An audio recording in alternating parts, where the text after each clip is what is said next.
Бәгърем бик яшь искән төшә яннарында үскән чакларым. Ул ялларны күңелем бик кадерләп, бәйрәм кебек күреп сакларым.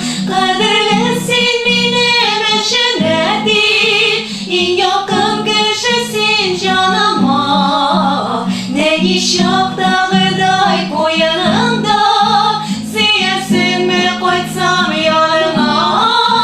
Кадерле син минем өчен әти, иң якын кеше син җаныма.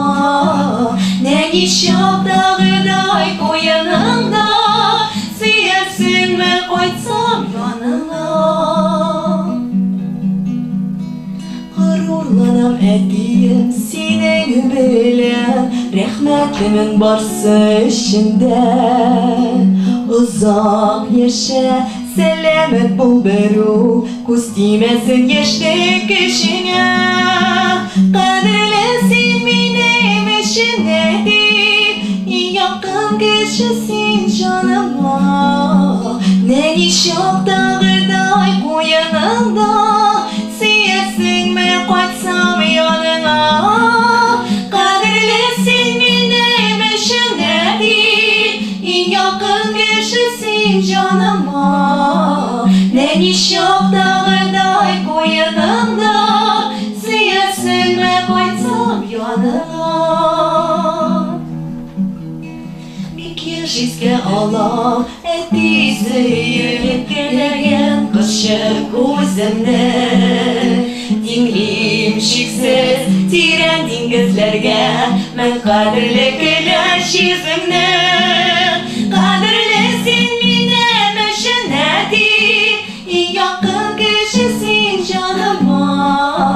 Нәни чактагыдай куеныңда, сөясеңме кайтсам яныңа. Кадерле син минем өчен әти, иң якын кеше син җаныма. Нәни чактагыдай куеныңда, сөясеңме кайтсам яныңа. Иң якын кеше син җаныма.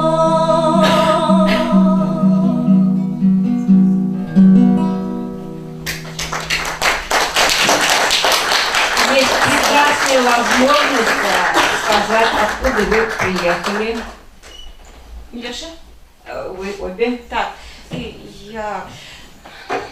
я уфимская уже с 2011 года, а так-то я из Балтачевского района. Мой папа, мама из Пермской области, выросла и училась в Екатеринбурге. Уральских евреев.